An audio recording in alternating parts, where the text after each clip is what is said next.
Pullman.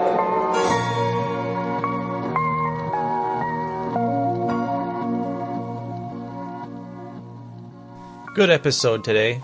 We got Ulysses, who's making Akroydiesel age, and what I have to say about this man is that he's ambitious, and it's inspiring to me because I like to think of myself as being somewhat ambitious on the design side, but he's really ambitious in the full scope of promoting and being active. He's got people playtesting and recording himself, putting it online, and putting out extra campaigns. He's doing so much to make his game a success, and I can't help but root for him. And I want you to listen to his attitude. And we start off talking about Dungeons and Dragons and some familiar old topics, and branching out into some design questions. But eventually we get around to his actual system and his setting, and things really kick off when we get into the guts of what he's trying to accomplish and how he's accomplishing it. I think you're really going to enjoy his energy, and boy, I don't want to kiss his ass too much, but I like the go-get-it mentality that a lot more people in GDG and anywhere, in anything you're trying to create, you need that level of energy if you want to succeed, I think. And it's not going to be by luck, it's going to be by perseverance more than anything. So listen, pay attention, and enjoy.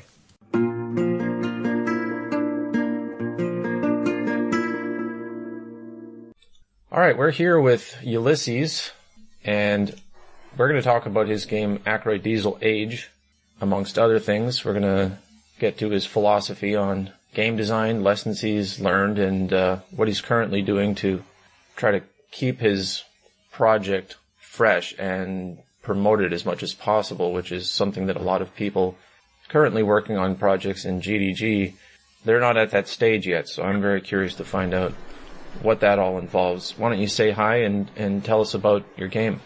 Oh, hello. Yeah, I am Ulysses on Discord. Better known, I guess, as Leland Anarchick to the real world, because it's all over the products. Can't really hide that now. Anonymity gone. Oh, wow, dox yourself. I'm gonna get hate mail now. Yeah, and alright, friends. But no, it's fine. I'm too relevant to get hate mail. I made a D100 tabletop RPG. It'll be very familiar for anyone who's played the Fantasy Flight Warhammer games, not WFRP 3rd edition with the story dice shit. That was like the precursor to the Star Wars ones. I'm talking like 2nd edition of Fantasy. I'm talking about Dark Heresy. You'll be familiar, but it's not a straight knockoff, and there's going to be some very unique and different mechanics that you will find. Additionally, raised level of competency. I know a lot of people are used to starting out with like a 40% chance to hit in their very best skill in those games, and I tried to remedy that. Sometimes it feels like you can start a little OP, but I felt that was healthier than, I'm going to be a worthless peasant and die.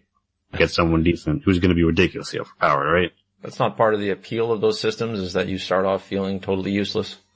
In many ways it is, hey, I've played a lot of Warhammer Fantasy Roleplay 2nd edition, and I intend to continue. So I'm not like knocking that appeal. I'm just saying I know a lot of people hear that and they're like, I don't want to be worthless. And while you can certainly feel worthless in many ways in ADA because of how frail you can be and how things break and stuff, and that's part of the experience, you take psyche damage, I also wanted you to feel like you can be competent. You can be somebody who is of note. And I think that is a game design decision that I was nervous to do, because I'm a bit of a pseudo simulationist at heart. Not that my game is that complex. That the PCs and NPCs all start out at the same level. But in practice, that's not what I've done in my game. In practice, I gravitated towards have NPCs and PCs starting out at the same level, but because of certain things I've done, really, you are someone that you are PC, right? A player character, something defines them. I think somebody in Warhammer 40k involved with that shit, the new game that just came out of questionable value, maybe it's coming out a little while, but he said, what puts the player characters apart from everybody else, 40k, is hope, which I thought was a very interesting idea, particularly given the grim, dark background. Yeah. That's an interesting take on creating something that's like an RPG in that universe that's so bleak. where most people are just want to die in glory and get their last stand somewhere. Did you refer to your own game as ADA just barely? I do refer to it as ADA in part because I acknowledge the fact that the name can be a mouthful, and additionally because I think it's quick and snappy. You can just say ADA this, ADA that. Yeah, I just didn't want to be confused of some other game maybe that's called ADA or something that I was getting mixed up. But okay, correct. So your game is not derived from that. Obviously, it's similar enough that people who are familiar with it will feel a little bit more comfortable with that. And do 100 and they'll see degrees of success and they'll see stat bonuses and they'll look, okay, but they'll notice that there are only 4. Then from there they'll be like, what? And then they'll see that skills are completely different. And so yeah, it'll be a different ball game, but it won't be like a completely alien thing. Do you mind if I ask just right off the bat, like what initially inspired you to want to make the game in the first place? Yeah, it's a hard question. I guess I've always had these sorts of setting wise, I guess I've always had similar ideas bouncing around in my head, ill-formed. And I've always loved world building. I've created many. It's not obvious because I've leaned so heavily into this one rather than going on to another one. But, yeah, normally world building is very easy for me, but actually writing down like drama or finishing a game system is very hard for me. I know we're going into that more later, but basically what inspired me, I think most directly and physically led to this being made is perhaps the best way to narrow down inspiration. Hacking games to make them something that they were not meant to be, with something that they did not have in mind. Experience with my players and to address problems that we had, and not even always problems, but just I thought it would be cool, or it was a nitpick, or I would create an additional subsystem. I think most people who run games will create subsystems that did not exist initially, just don't want to look up whatever the real one is, or they didn't know there's a quote unquote real official one. Right. They're like, oh, if you do this, then that'll happen, and then it almost becomes an official, unofficial part of your instance of that game, which I think is a neat way that games are played and reproduced. And that sort of just drove me further and further. And I've tried to make systems before. I actually completed one and put it out on, fortunately, nobody gave a shit. It was a D10, space dog fighting game. Oh, that's sad. Well, it's fine. I mean, it's like one person would bump like original content, but there was no art, right? There wasn't much there, and it was fairly generic. Like, it wasn't associated with some fandom.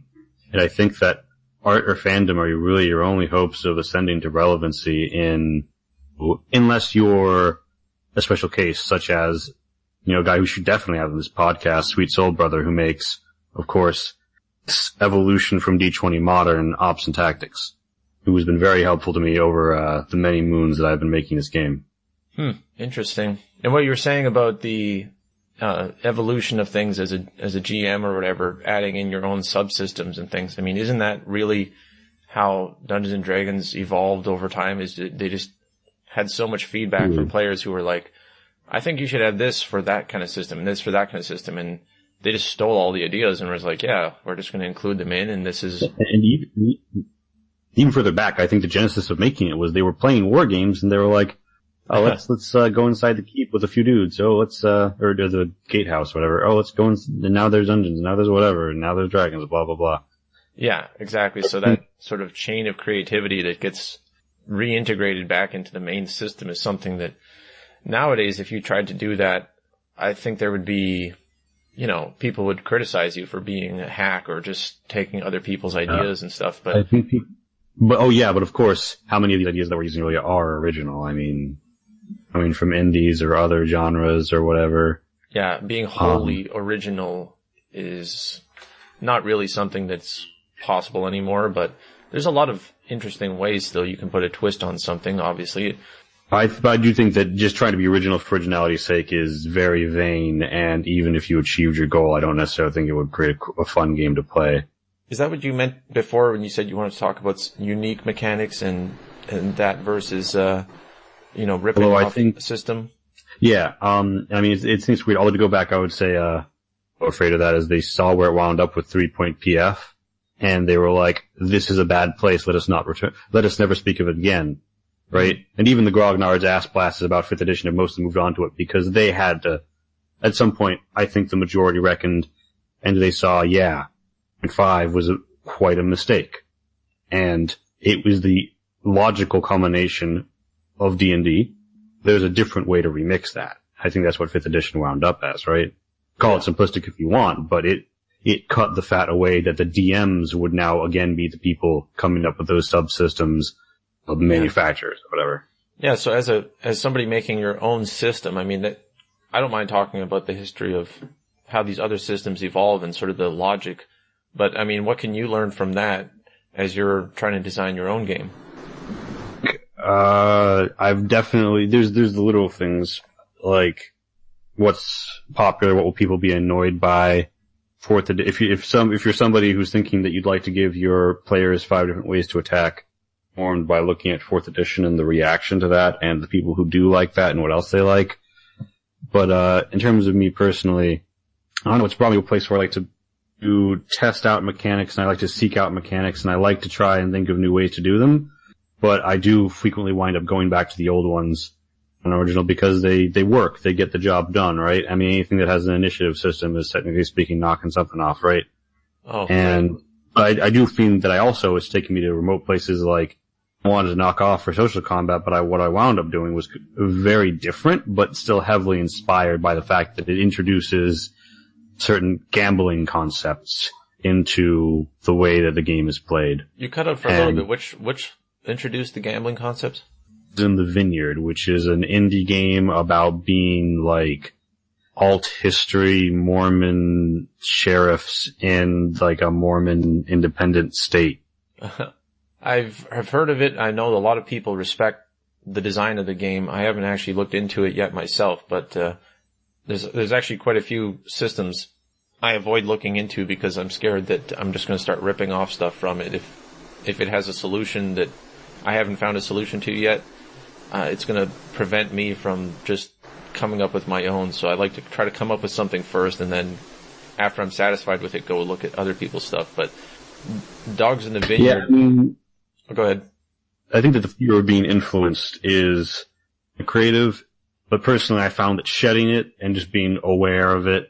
I also understand like there's kind of a desire to go and seek out something like very bedrock and very you that is new. And I have ideas for games like that all the time that like have really niche combat mechanics and stuff like that, or if I'll go to them or if there's a reason that I'm avoiding them. But yeah, I think everybody has those two sides of them. Like, I really want to go see what's out there, but also I really don't because I don't want to be influenced.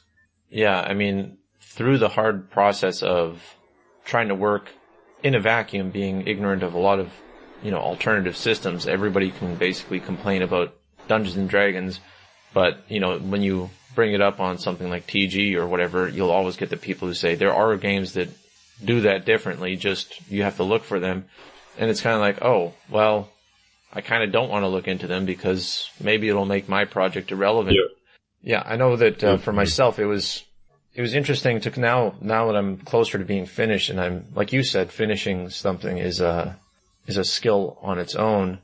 You said that, I think, before we started recording, but once I'm closer to finish, now I like to go and read other systems and see, oh, that's how they did that. Well, I'm kind of glad I did it my own way because I really do want to stand apart from these other things.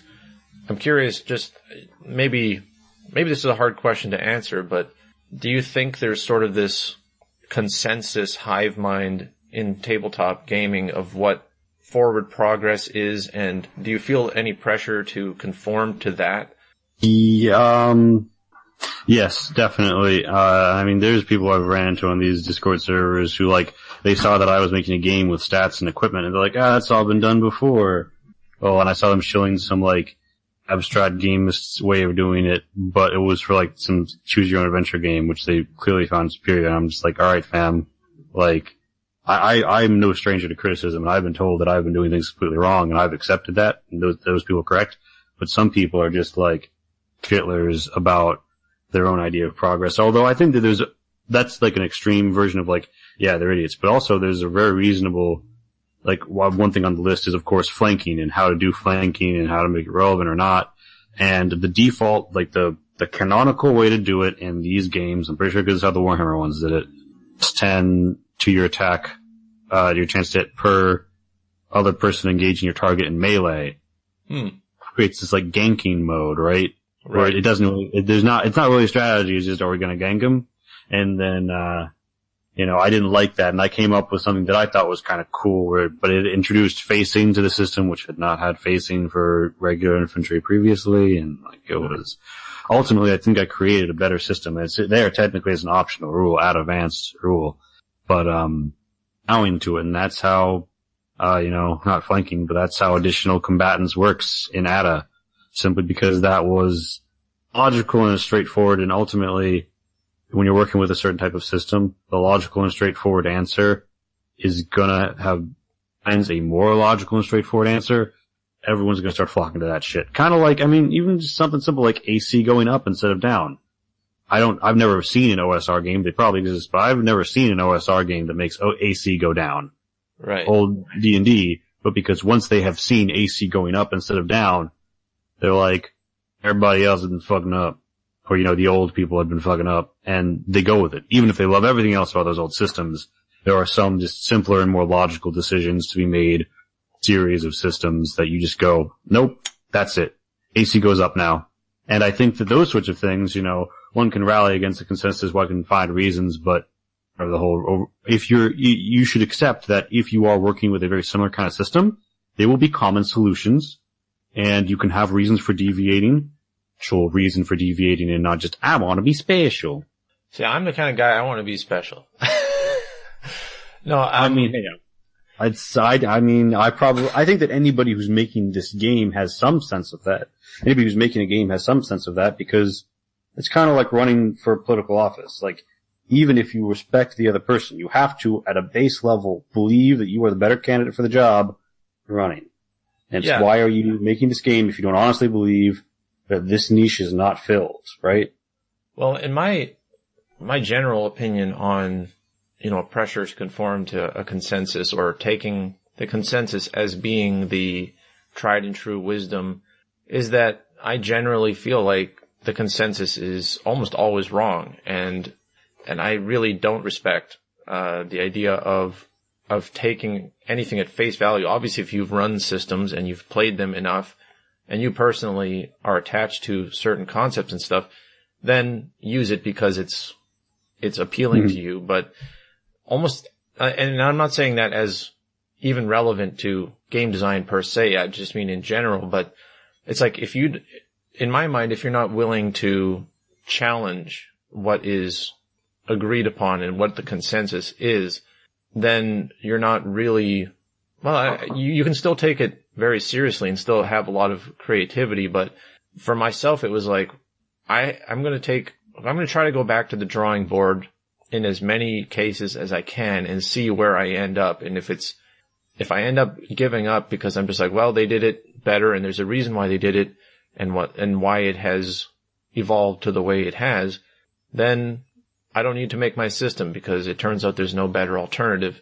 But I at least wanted to try to explore that for the sake of being kind of a contrarian and kind of just wanted to test my own creativity, see if I disregard something, am I going to end up at the same point that they did anyway, just out of trial and error and realizing that, there's a reason why they did it a certain way. Yeah, I think that there's also the question of why are we here? And a lot of it, I think, is because why is the canonical answer, have you tried not playing D&D? But you don't even need to be talking about D&D, right? But it's something that has been inherited from D&D, from a very specific place in wargaming, right? Wargaming history. And I think that there are a lot of things that there's totally a different way to do it. But we get into this hidden costs, and perhaps part of why I was so quick to point out a similarity of my game to another, something totally original. Someone must entirely relearn. And I know that people like to say, oh, it's so easy to run role-playing games. Maybe I'm just a dense motherfucker. But I tried to read D&D rulebooks and shit when I was a kid for years, and I could never get through it. Not until I was physically playing the game with people in college, I actually managed to get into a game that wasn't like, I tried to play Fate once in freshman year. It didn't go well. See, at the same time, I would argue that, at least from what I've seen, and I haven't looked at all the different editions of Dungeons and Dragons, but 5th edition I was even reading, and I found it to be terribly written. Like, I hate reading those books. I think if you were to actually if a fan were to write how you should run D&D and how you should play it, it would be way more honest because they wouldn't prop up a bunch of false notions that don't actually play out in the game itself. So as a kid, you read something and you think that there's a real wisdom there that you have to pay attention to, but once you actually play it and you see how people actually play, you can disregard almost everything in those books. And in that sense, it's not that, it was too advanced for you. It's just that it was poorly written, right? Run 5e, I didn't actually look at the book. I found a cheat sheet in several parts in a colorized Imgur album that someone had made. And that was entirely what I used to run stuff in the Roll20 compendium, specific items, but everything else, that was it. I never engaged with any official Wizards of the Coast product and then affect my running of a Dungeons & Dragons 5th edition game. That's hilarious. Yeah, and a lot of that shit's superfluous, but also it's all there for a very specific reason. With Wizards of the Coast, how much money they put into that shit. Yeah. There's a reason that all of it's there, and part of it is that they're trying to shape your starting point, because they know that every group is going to arc out, right?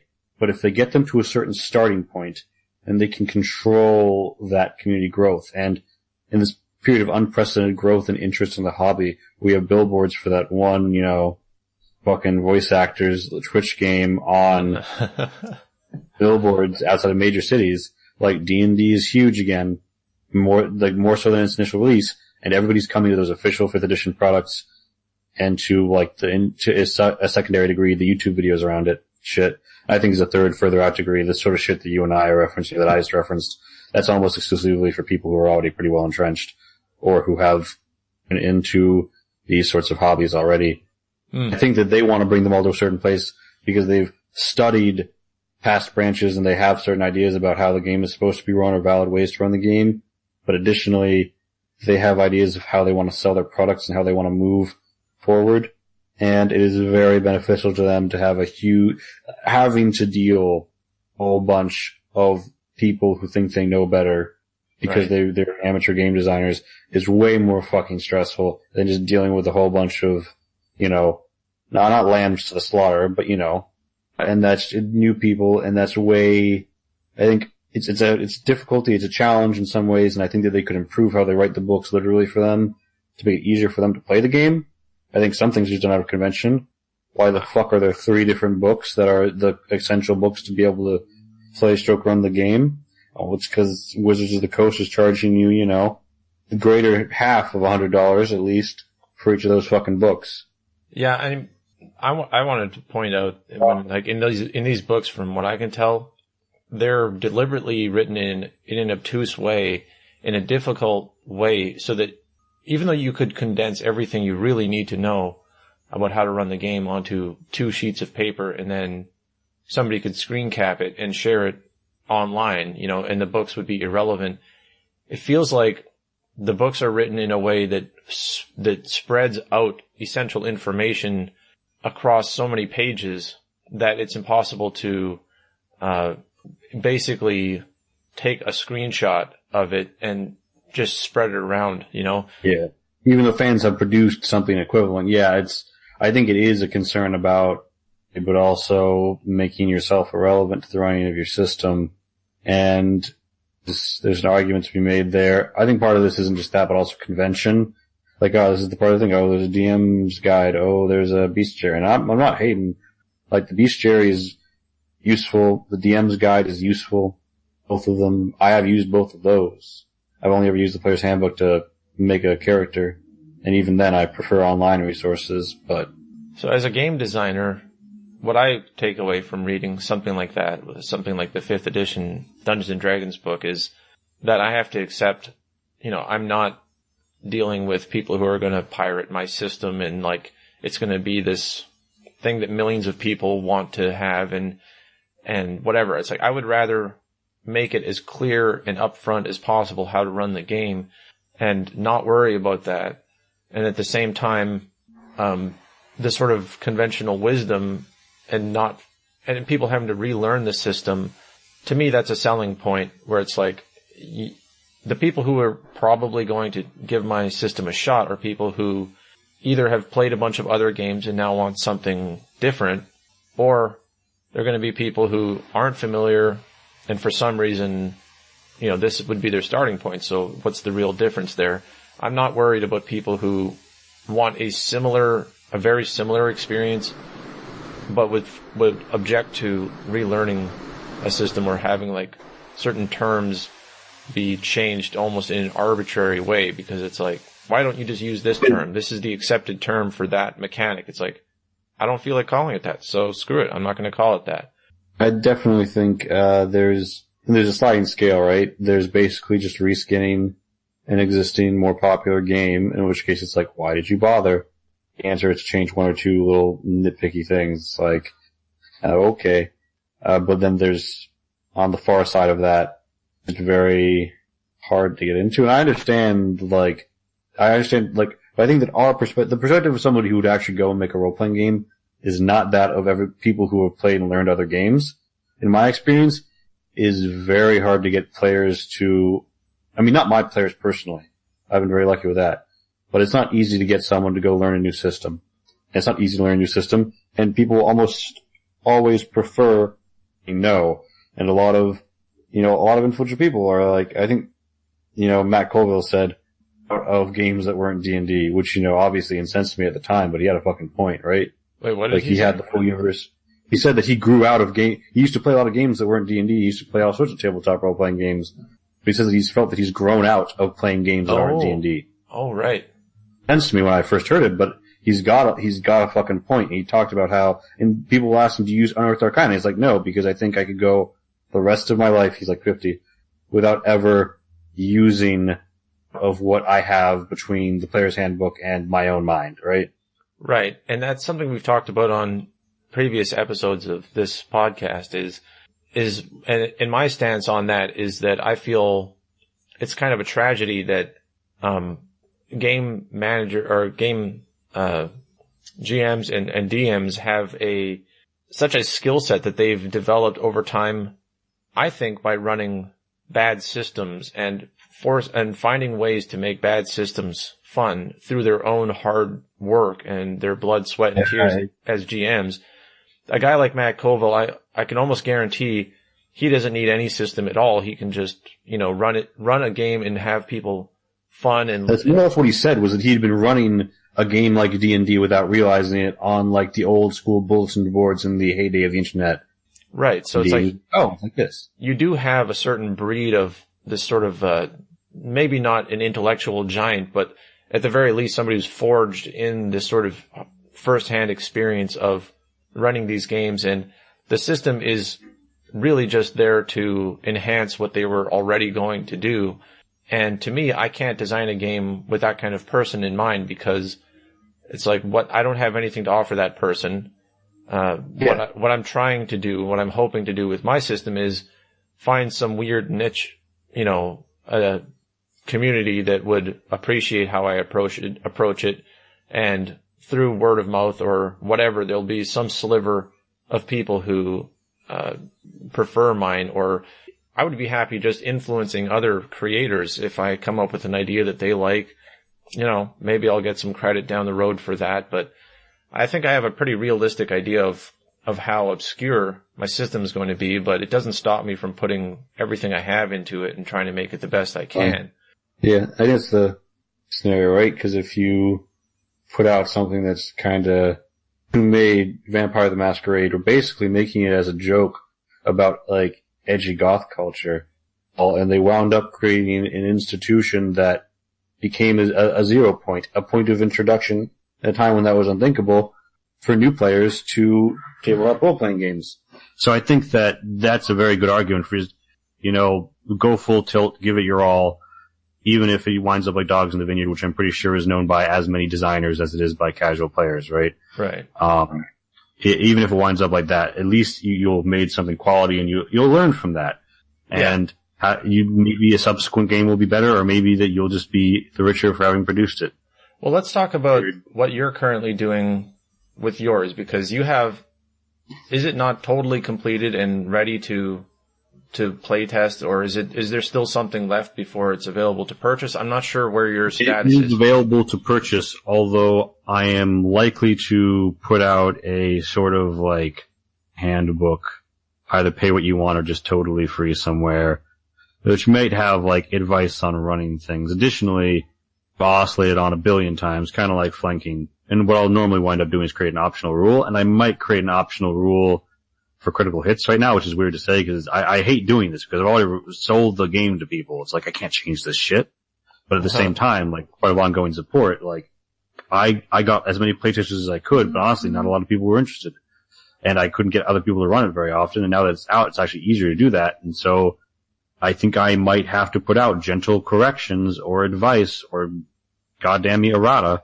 Right. Just go into a 1.1 PDF in that, thankfully it's PDF only, that store page, and just put the, in parentheses, old in all caps in front of the other one, and update some rules, and I'd hate to do that, but I might have to, and I think that's it's better to fix it through paying than to just, like, obviously, or it just becomes a detriment to the game itself, but, yeah. So, but to answer your question, is it playable? Yes, it's fully playable. You can run a mecha campaign, you can run a crafting and intrigue heavy campaign, you can just run around and kill people and loot things and try and survive. You can do, one thing that I notice a lot of games try to do, and I think they're cool, but like one game, for example, recently, the entire focus is on toppling an evil empire, and like the players and the DM do this thing, and it's interesting, but I'm like, do what I'm supposed to do with it. Warhammer Fantasy Roleplay Edition doesn't tell me what I'm supposed to do with it. Shadowrun doesn't tell me what I'm supposed to do with it. Some games will give gentle guidance, like you are Shadowrunners or whatever, but or in I think older versions of D&D, they said that the party was supposed to be good or neutral, never evil, right? Right. And that you couldn't play an evil character. But obviously that went away over time. I prefer, not a simulation, but a sandbox, right? Yeah. And I think that I've created a sufficient sandbox, and I've really not really well, but I've sufficiently fleshed out a region of play that will always be, reproduced and owned by whoever's running the game. Their version of the EFS will always be theirs. In the same way that when I ran and fell in love with Space 1889, my version of Space 1889's Mars wound up being way different from the one that you find in the official novels and adventure pass, but that's fine. I still love that shit, and I still love my game, but it's completely is a finished product. You can go get it now, and you can play that game. So it's done. On, like, drive-through RPG, you could go and buy it? Drive-through RPG now. It's $850. I get $510 from that every time you buy. I'm curious. And that's the deal. Yeah. And on the heels of releasing that, you've actually done other podcasts. You've been actually, I think, one of the most active people, it seems like, on GDG that I've seen. I don't know how it compares to the wider range of indie RPG developers right now or whatever, but I've definitely seen your output. Been showing, and when I try and post on TG, people will be like, wasn't it enough to shit up all those Discords? And I'm like, oh, I have just begun to shit. Yeah. But tell us about those podcasts, and like, do you have a team of people that's helping you put this stuff out, or are you just going around to anywhere you can, like a podcast like this, and seeing who will take you and let you shill? I shill hard, and anytime. I mean, I was on Radio Retro Future, you can see my horrible, ugly face, and funnily enough, I was on a live stream YouTube interview, right? With that Dutch guy. I think you were there for that. Prospero. Yeah. Prospero is a person, you should have him on the show if you can get him. Real pillar of the community, in all these weird TG spaces. But, honest to God, nobody else was in the house, and a painting fell and the glass shattered in the middle of the interview. And I was like, what the fuck? He was like, good shit. I'm like, yeah, what the hell? But yeah, I mean, and, very low production values to me then. Actually, my favorite one, this might be my favorite after this, but my favorite podcast interview I've done, where I had some, I thought, very memorable quotes, still hasn't been put out yet, because, podcasts, they frequently have a months-long backlog, but it was many, many moons ago, and Zipsetti is my spaghetti. Anybody, if you're thinking, hey, I'd love to have some dieselpunk indie TTRPG designer on my show right now, listen to this, like, fucking look me up, fam. Ulysses on Discord, Akroydiesel Age on Twitter and Facebook, like, come at me, come get me, I will hop right on that dick. I'm all about that exposure by any means necessary and making all those rounds. But yeah, the actual play podcast that me and my friends do is literally that's just the gaming group that I have that, like, the core 3 players of which I was playing with back in college, and after Oh, wow. we didn't want to leave, you know, it was a good thing, and you don't run into that too often, I've learned, and I think many people on TG who either have never been able to get a group or have to deal with all these shitty online ones deal with. So like, if you come across that, you fucking keep it by any means necessary, fam. Like, put on your bandana and shit. Man, I'm kind of surprised to hear that, because you guys, I guess not. You guys had a level of banter there that I thought you guys must either know each other really well, or you're all just, forcing it really hard in order to, you know, have, like, you paid actors to come in and try to turn up the banter or something like that. But that makes sense that you guys are actually old friends. But yeah, no, dude, like, that was like eating at the kitchen in like the fucking school cafeteria. That level of banter was going on, right? So like, yeah, that's just a constant stream. That's part of what kept the group together, is like the banter dynamic between, Madeline, Max, and James. They're an infinite banter machine. Since I had like friends of ours, like Cole is from the, you know, he's a friend of mine, got brought in, you know, he's with us now. William's a friend of Max. And so we've now got up this group of people who all have fairly strong real world connections. We've been playing together now for fucking years on Roll20. So if somebody was to listen to that actual play, would you say that the way that you're running that game is it reflective of, like, do they throw in, twists and difficulties that represent, you know, a certain kind of play style that you wouldn't expect people to have as much? Or do you, because when I was listening to it, it was like, there was a lot of banter, and it felt like, I was listening to try to find out, you know, the mechanics, and it was a little bit hard to get to the mechanics because of how much just constant entertainment value people are putting out. The better option right now, because there's a VOD of a live stream I did where I played it for what was supposed to be 5, but got whittled down to 2 people. Actually, in the Matt Colville DM Discord, and they had a one-shot club thing. They supported me, and they gave us a channel on his official Discord, which is very nice. Shout out to Little Trash Panda, which is a great community manager, and Mathales, who recommended that I do this and pushed me to do it. He's a great guy. I got a VOD. I've downloaded it from the Twitch stream, and I'm going to upload it. We had like 1 viewer by the end, and it was me checking the stream. But it was great, and I think that you'll get a much of what's going on. And like, just for example, I think that might be better with them throwing curveballs, because like, one of the players was flying a helicopter and dropped this other guy on the roof, and like, it was maybe not the best decision, and like, shit was going sideways, and someone just walked out with a nail gun, like not a nail gun, but like a gun that shoots many nails at once. And the guy in the helicopter was like, all right, I'm going to slap him with the ass under the helicopter, like the spinner on the back. And I was like, oh shit. And, you know, I hadn't expected that, and that definitely threw me a curveball. I think that maybe the way that I handled that was an example of how I handle unexpected things. But yeah, with my core group, like, they still come up with shenanigans, and I still have to be like, fuck, how does that, and what does that work? Or like, I mean, you'll hear me look up rules to my own damn game that are written down in the podcast. That's what I love. I love, as somebody listening to it, it's like, this is the creator of the game, you know, trying to run it with people who are trying to push it, obviously, in unexpected ways, because in a way that's like the ideal playtest slash, you know, really putting the rubber to the road and seeing how it works in practice. And you get to be the one that suffers with the decisions. Right? With the way I'm like, oh god, why did I do this? Why didn't I do that? Blah, blah, blah. Should I add this? Should I add that? No, the game's already out, blah.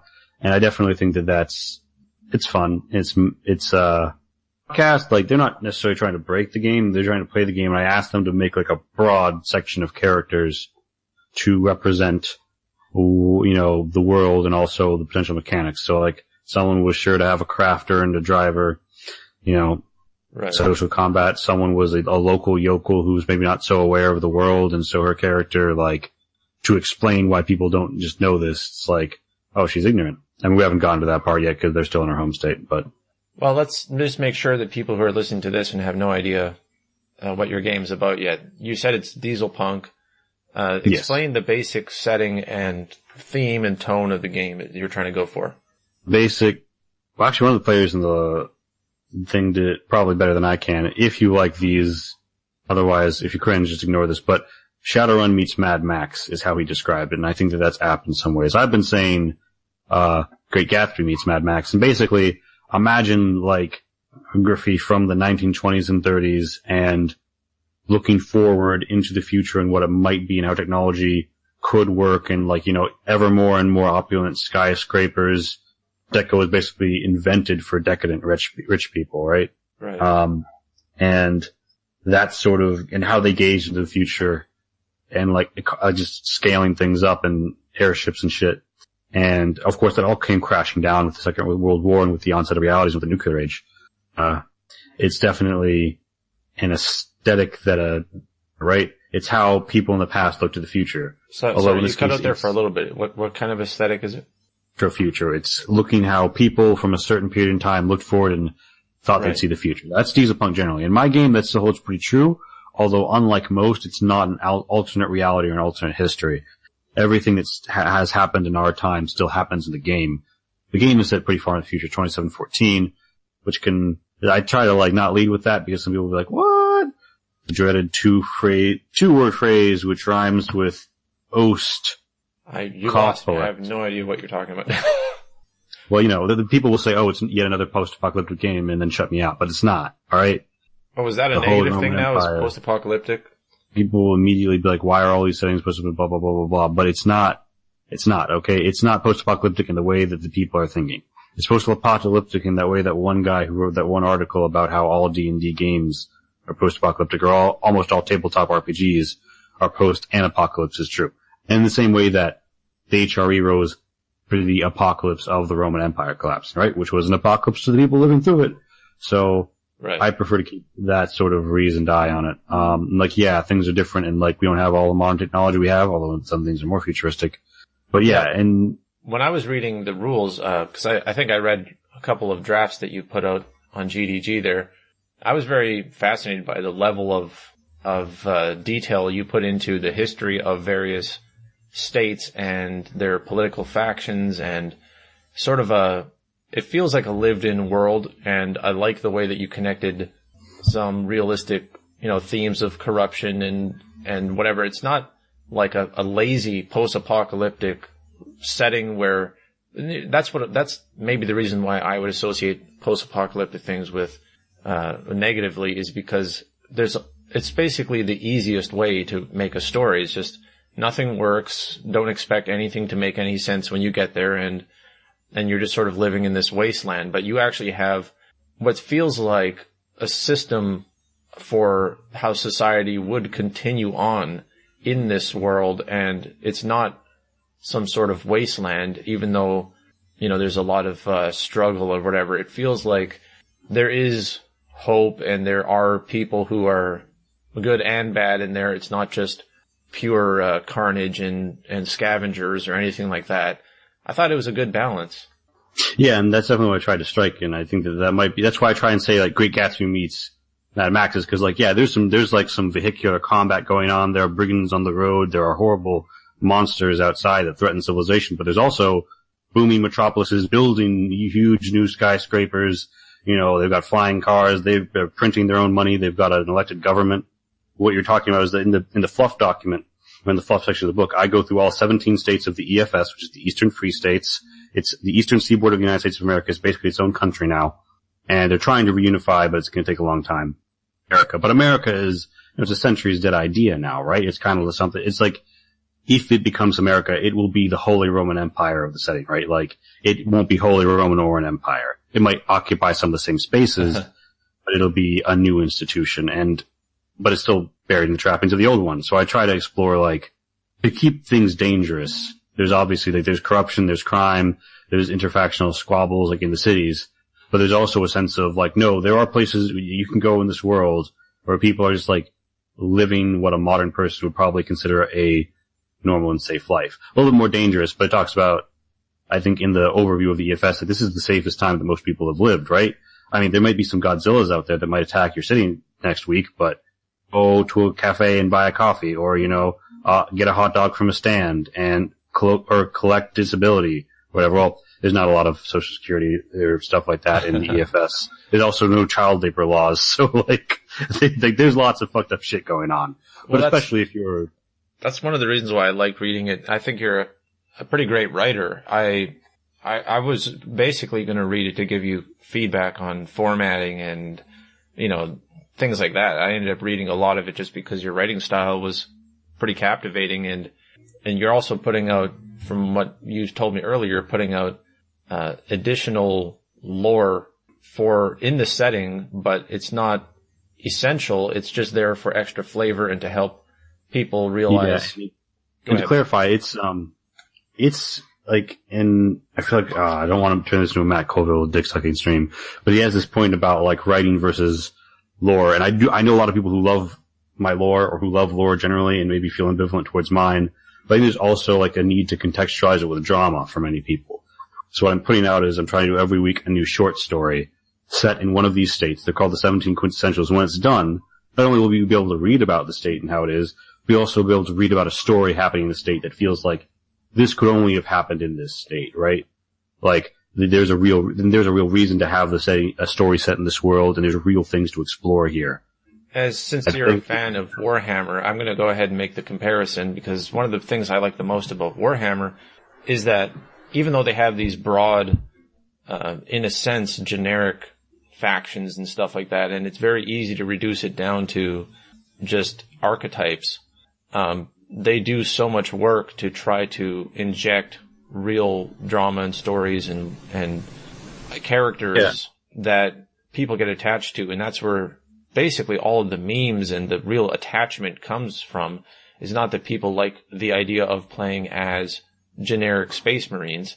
It's that their particular chapter or their whatever is what they identify with, and the history and all the fluff around that sucks them in a lot more. It keeps them interested. Yeah, it's like, how am I blanking on his name? But the Imperial Guardsman general who could infiltrate anything, right? And like all the memes around him. Right, exactly. Of him playing chess with Znich. And I love that they do it with a sort of confidence in how they write it, where it's not like a hypothetical thing that might have happened. It's like, no, this is an important thing that happened, and I know for myself that inspired me to try to not have a generic setting, even though I wanted to have a lot of things be really wide open how it would play out when you're exploring the world. But and I find that an interesting contrast. I'm trying to think about somebody who's playing your game. There would be a predictable arrangement of, if you go north, you'll reach here, and if you go here, there'll probably be a capital, and that capital will have these properties. And so you're setting a definitive map, right? But at the same time, the land space and the campaigns you would want to run in there's enough wiggle room for endless stories to be told. And yeah, absolutely. Presumably people can, tweak things to suit their own campaign and be like, well, this is what the book says, but in the way I'm playing it, New York is now actually flooded with water, and it's like this or that, I think that's like one of those things that often happens where people, like, I fell in love with Space Station 9 as an example, but I later looked up that like you could only have, like, because of the way the canals worked, like only so large of boats. But I had my people on like a steamship that had been imported from Earth, Right. Because I hadn't read that section of the lore yet, but at the same time, it's like, rule of cool, you can sort of overwrite that, and you're dead in a weird way. You're wearing the author's skin, Ted Bundy style, while you're running their game. So that's an analogy. Okay. So I'd say don't be afraid. I think for game creators, don't be afraid to create a setting. Maybe try not to make it too strict, but like offer it in guidelines. I want to eventually offer a guideline that has like counter shit and like where each city are for various states or various regions of states. Right. Book in part because I didn't want it to feel like there's only one canonical way to adventure in this place. There's only one canonical arrangement there can be. I mean, I almost always mention the capital of each state, right? And various cities that, like, for example, the lost city of Atlanta, right? It's not in the EFS. It's ruled by this sort of warlord of the weak system. And, that's sort of an idea for like adventure seeds. Right. Of but course. It's not, you're wandering around and there's only one way that it can be. Yeah. That's probably the best sweet spot you want to hit, is where you really inspire, a single idea of how something works by being specific with your backstory and stuff. But at the same time, you do want them to be seeds. You don't want them to be, handcuffs of how you have to do it one way. Players who will prefer like to have modules that have detailed maps and information shit, and that's fine. I think that can come later additionally. I think there's nice additions. But I think that level can make it feel like a dictate. Yeah. Which many people will ignore anyway, and I encourage that. But, from a designer's perspective, you want to engender how you run it, even though there's a lot there to run with. Yeah. And then these, what did you call them? The 17 essentials? Quintessentials. Yeah, there's stories each set in one of the states. Well, the one for Kennebec is out, which is like, for those unfamiliar with the game, it's sort of like New Hampshire, Vermont, like the way up there New England states, which are very snowy at this point, and they've got some weird stuff going on in them societally.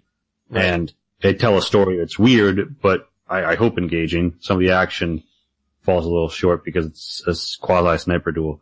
It tells the story of a guy who is living a very weird experience, which people outside of it don't have, but which you can literally have as your origin that you select a character creation if you get someone from a YMIT.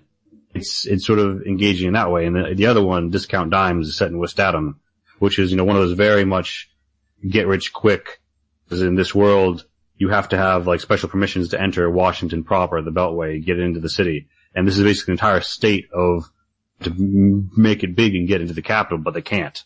Or who they are engaged in some criminal underworld stuff out here that's profiting from all these people, and they have certain trade relations that are beneficial because of where they're located in the country, sort of between north and south.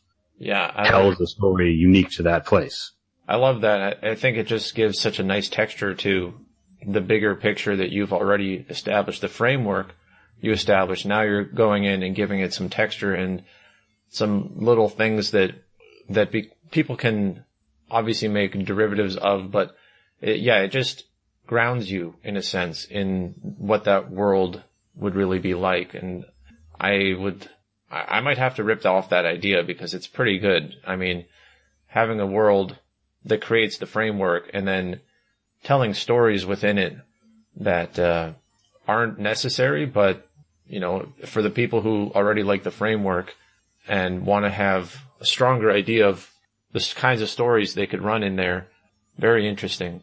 I think that there's, a lot of indies have a one and done mentality, and I don't like it. The games that I fall in love with, even if I don't use all their splats and stuff, they have a lot of them. And I always find them exciting to go see, what's added here, what's added there. And that's part of why I have it perhaps too ambitious plan to try and starting next month after April, put out one splat a month, try and support that with Patreon eventually. Do you have a centralized website? I have a wiki, and it will link to basically everything I do. I can throw you that link. Sure.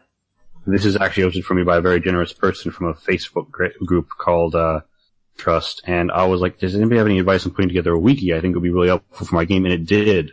When we were running the VOD, I was in here checking, just checking on what are all the melee weapons and shit.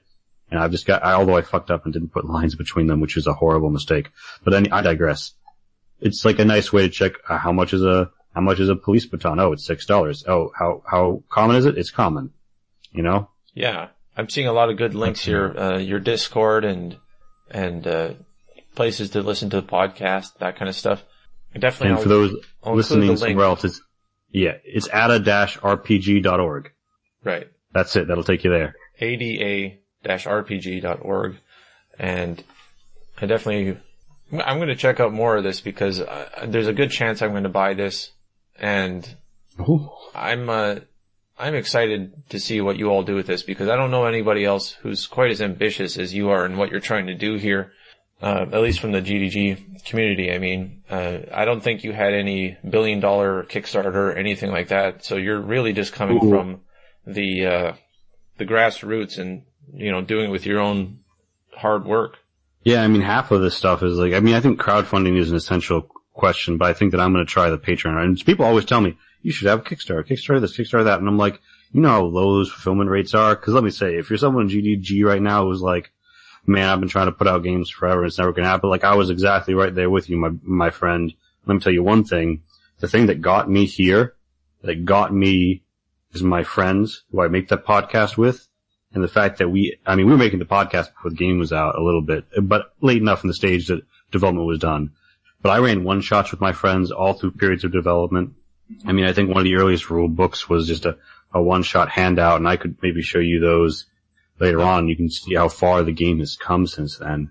Yeah, I'm always interested in the development history of things because, I mean, you're at a point now, obviously your mind is filled with what to do post-release and all that, but I mean, the journey of how you got here and the lessons you learned along the way, I'm very interested in. I definitely think that what got me personally here, just in terms of like actually finishing it, was my friends and having them look forward to this and playing the game with them and wanting to improve the game for them and with them. And I'm sort of the forever DM in our group. One person's pretty interested in trying it out, and he's run a one shot or two before. But yeah, I think that this is one of the ways to keep being the forever DM maybe not so painful, is if you enjoy doing the amateur development work, make them your playtesters. Yeah. And it's pretty righteous. And I do have what I want to do, and part of why the game is so ambitious, and it's like, why does it have all this shit in it? Why does it have vehicles? Why does it have rules about disease and shit? Cause like, I really wanted to do, my great ambition is to splat the world, as I intentionally say it with a Y. I want to put out a splat that will the next one is Europa Burning, right? From there on, it'll be voted on by Patreon supporters, but it's going to add the Franco-Iberian League and the Republic, both of which are mentioned in the lore, states nearby, or at least some details about them. You're going to need a whole book for Britannia. But, it's like Western Europe, right? And it's going to add all sorts of things for like having military stuff, and if you want to run a military campaign. It's also I'm going to try and introduce like only like one new mechanic each one though. What it'll mostly be is it'll be setting guides for regions and for nations and for parts of the world, and talking about how they're unique and the unique morphs that they have to clarify in this world. There's this form, they're called morphants, and they deliver gene mods directly through a stinger, and then they just fall over dead because they've done the job. But they can reproduce in the wild, and they do that. And I have a D100 table full of them, similar to Chaos Mutations. I feel like such fake. But yeah, they, delivered straight, they bite you and that's it. And that, you can have encounters with those, and it's like, oh, you see a morphan. That happens in the VOD, and they manage to kill it. But it's like, if that thing makes it to hit on you, like it sails up and that's it. Like, you've been morphed, my friend. The only way to get that changed is if you find another morph for the exact same slot. Like if it changed the color of your skin, you could change it to something else funky. And it's, well, what would be a couple of examples? Because that sounds to me like an amazing tool for the GM to throw in at any given time and freak people out. Like, this is sort of like the magic behind the screen, right? Are you going to roll a D100 and pick, or are you going to have one pre-picked? And there are some that are special regionals. You can actually start out with them, either a raptor rider who can ride giant birds, or a diamond jaw from Bostonia. And they have like, their saliva is acidic, right? Right. So once you're affected by this, once you're affected by this, once you get, morphed, these sort of crazy mutations happen that aren't quite superpowers. It sounds like there might be a negative stigma with that as well. So you're building up the entire time something called drift. Drift? What's drift? I hear the cast of that one fucking movie asked. As you go to Tokyo and you find out that with every 2 points of drift, your max psyche is reduced by 1 point. It's 2 health bars, right? Vitality and psyche. And psyche gets hit for things that are like damaging to morale or just your sanity generally. And when that hits the 0 mark, you roll for a psychotic break. Which you can think of as not like you've gained 6 insanity points. Make a save or get a weird role-playing stigma that you have to adhere to that's hard to do. Right? They tend to be more mechanical. Like you faint or you run around or whatever, although you can get syndromes too. But morphs. So yeah, that's why you don't want to just, people right now are asking, well, why don't I just get stuck full of morphs? Well, one reason is because one of them has your skin turn it inside out and you just slowly die. Because these are corrupted versions of gene mods, right? They've been reproduced in the wild for a very long time, and, they're not necessarily things that anybody would ever actually want to happen to them. You get a third eye. And yeah, no, discriminated against. And they're actually, people who have these are generally called skives, which is a word that actually means like a greedy person, in real life, or it did, back in the 1920s or whenever the fuck it was used. Yeah. And the implication is that they sought this out, and especially if they have multiple, it's like, oh, they must have been trying to get something cool, and they wound up all fucked up. Here's one, Misted View. Your iris turns pale and fills most of your eye. It becomes difficult to see anything. Confers -5 perception. That's just like, you just got fucked and you got 1 drift. It's like, oh, that's unfortunate. Then there's eye and hair colorizer. Drift to 0. Roll twice on the color chart. Change your eye and your hair color respectively. There's also these things called, birth traits that you roll for randomly based on the region that your origin is from. And you just get them. They're normally a small thing, but if you're like from Appalachia or someplace where a little bit strange, you can wind up with a tail, right? You can wind up weird. There's one guy who's in our game who has just a tuft of red hair. Like he's an anime character or some shit, right? But there's an in-universe explanation for that. And I try to ground it in Akroydiesel, which is the reason it's called Akroydiesel age is society has been built up around the fertility and mutagenic properties of Akroyd and then split into diesel for the fuel. Right. The fuel is this revolution. And they can very freely drill it at pretty much anywhere that life existed previously. So that's why it's fueling this age. Yeah, I remember reading about that and thinking that you really do just dump more and more tools in the hands of the GM to create sort of a risk-reward effect for players. Oh yeah, and I'm all about that. I mean, there's 2 primary ways to re-roll. Sorry, I'm just gonna send you a cross-section of the 20s available mute morphs. Okay. Here, bat wings, golden ichor, human tail, smooth chest. The fact that you can wind up an individual of perhaps, shall we say, I try to avoid all shall we say, things that would make it seem like I was on the certain side of whatever debate or whatever, like modern politics. Mm-hmm. I wanted this to be a game that could be enjoyed by anyone, even someone who disagreed with me strongly about whatever topic. Because one of the most common reasons that people have in Grow More fans is sex changes. Right. Is that you can get ones that have both, and there are 2 separate morphs in this. So if you just get stung by one randomly, you could just have tits now. And it's like, uh-oh. Right? Or your genitals could change, but not the rest, and it's like, uh-oh. Not magical realm is creeping in.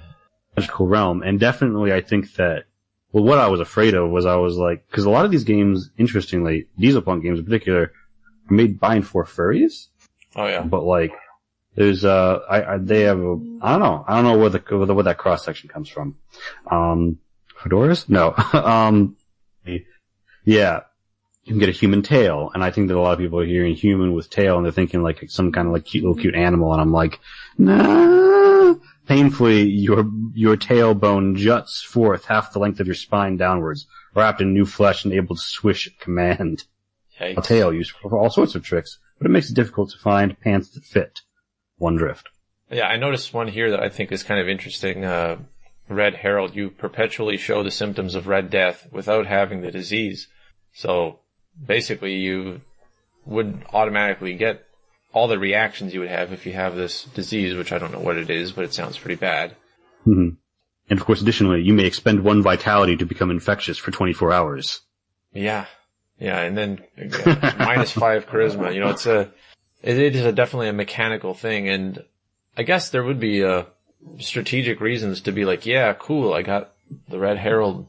It's like, no, I'm some sort of I'm coughing up blood and shit, and I'm some sort of horrible person, and I'm shunned by society now to some degree, but you're also trying, maybe you're the social combat character.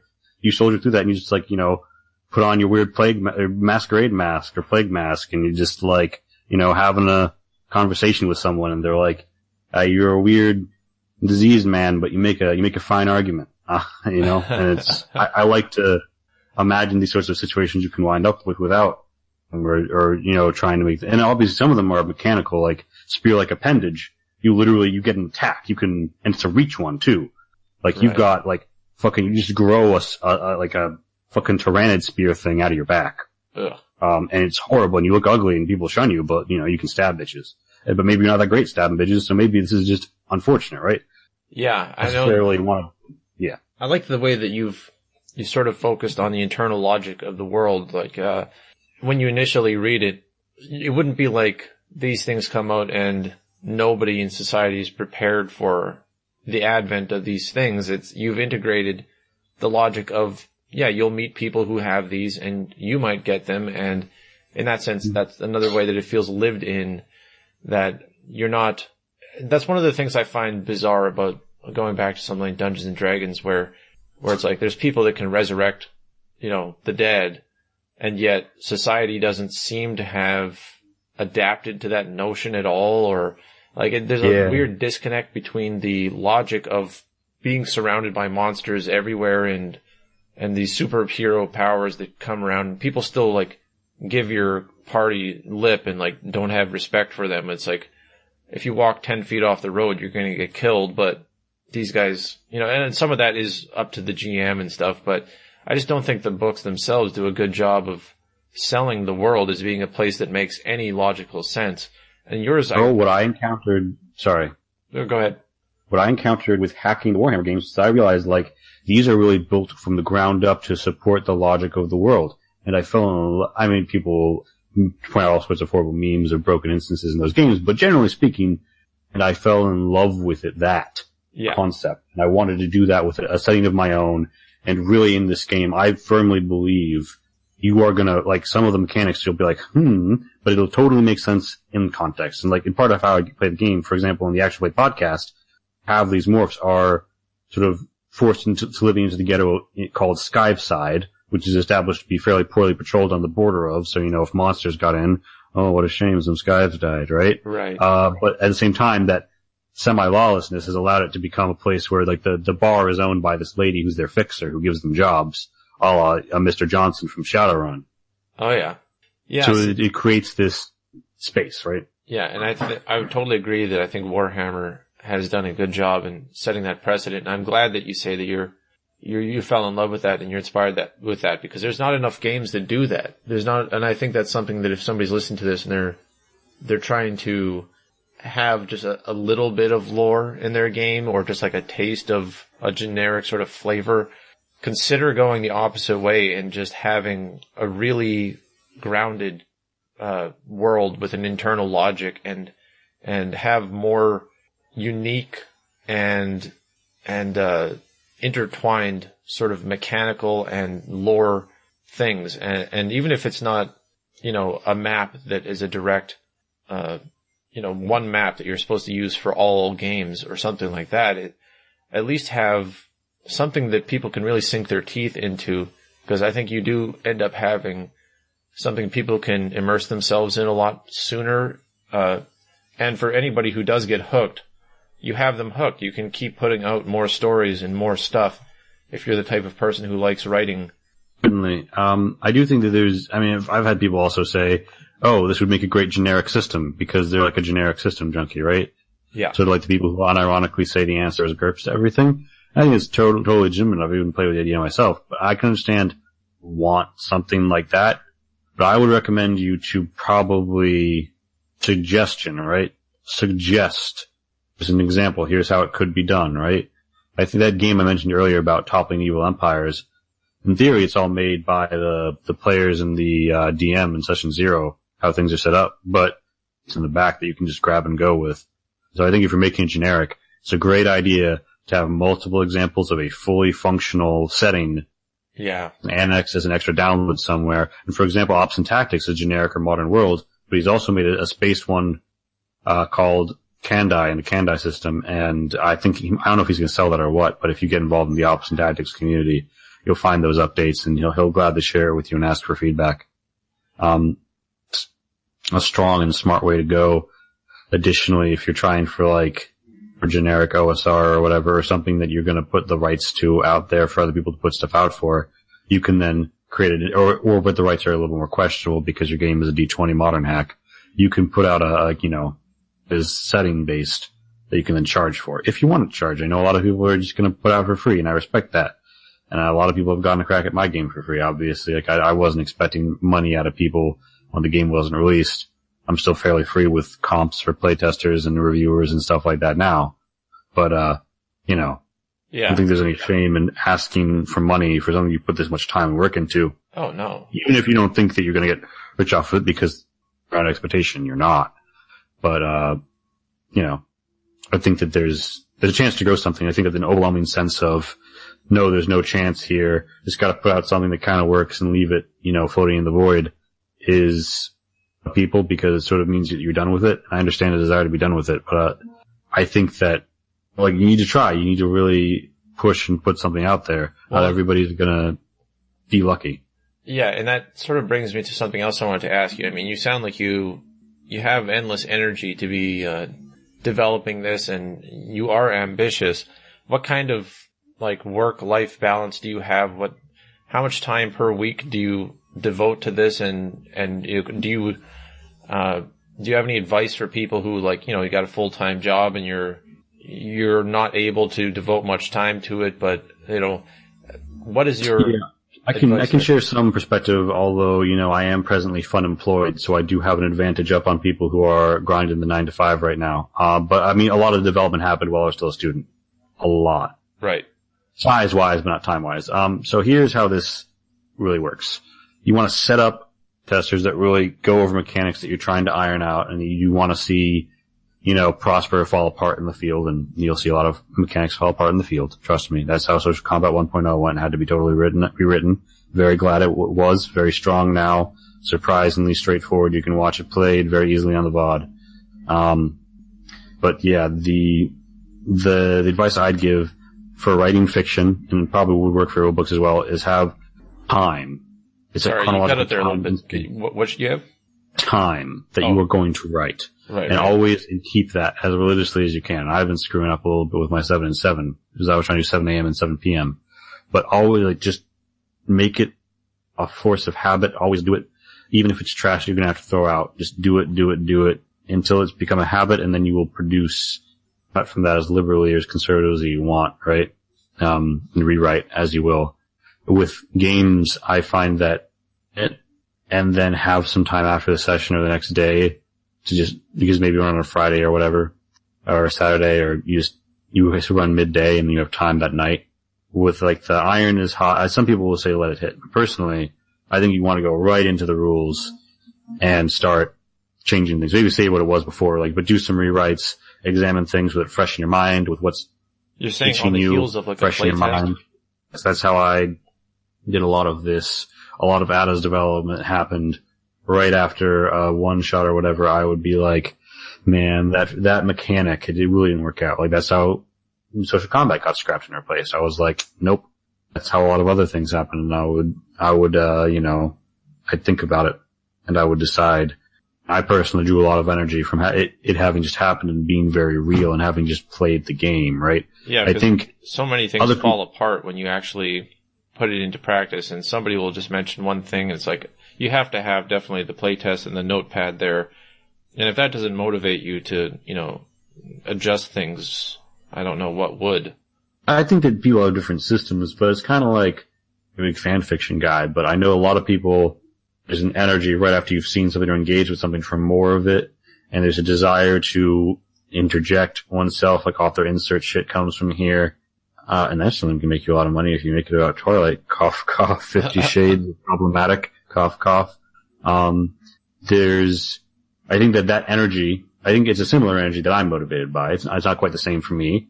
But, other people, they've got to go and meditate or whatever. It's fine. But one thing that I think is universal of your routine and doing it at the same time every day, because I can't, and I'm not really qualified to guess at how to do this.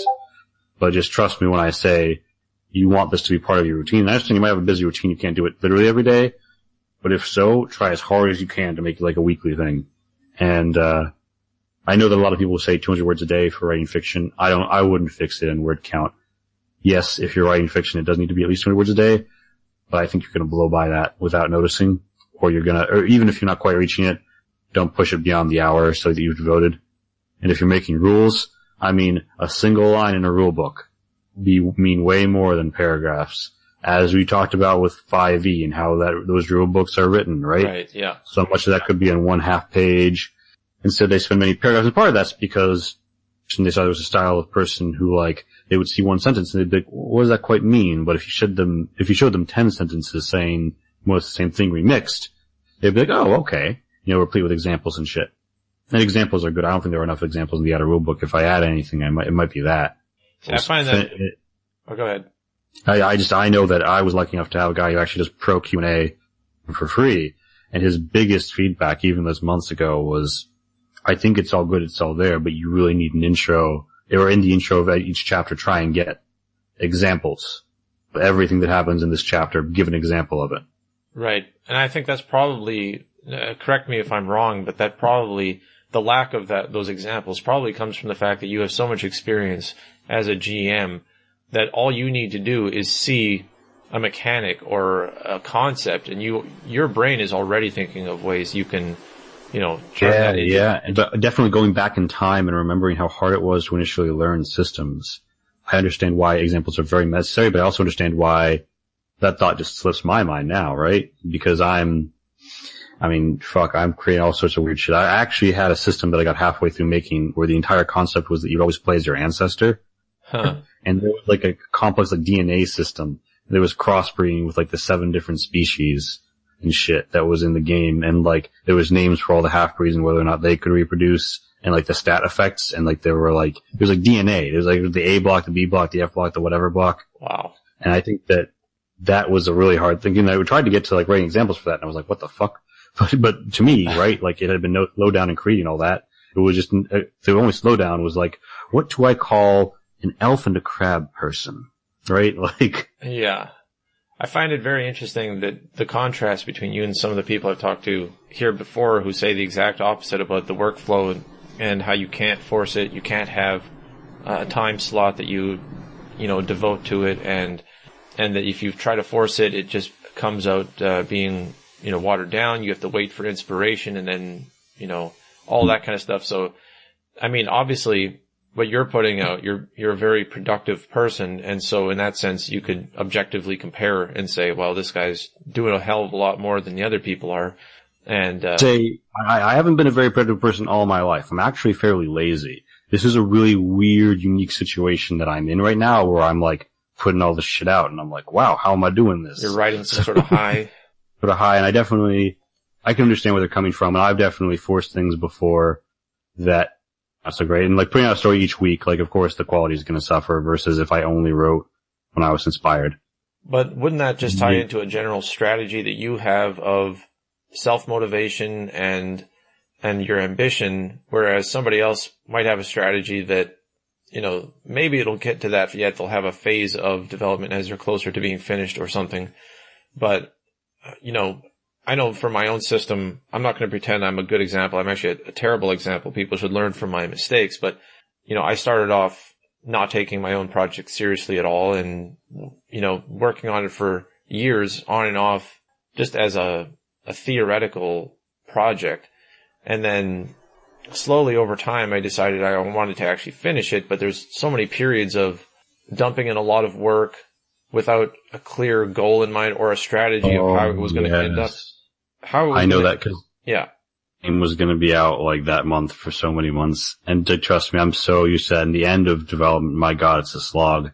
And I've been looking everywhere. It's like, how do I map this out? How do I plan this out? And I don't think that there's one universal silver bullet that'll work for everyone, but definitely, if you have a project that you want to make your main focus, or if you just, maybe you're not that serious about it, but you want to kind of like you want to finish someday, because I don't know if this was all said in the pre-recording thing, but I believe that finishing something is literally a skill separate from the skill of creating that thing, which you are not developing while you are just making things, right? You need to finish. And part of this is me doing this weekly thing is to finish things, to finish books, to finish products, to try and put out spot every month, just to finish tabletop content.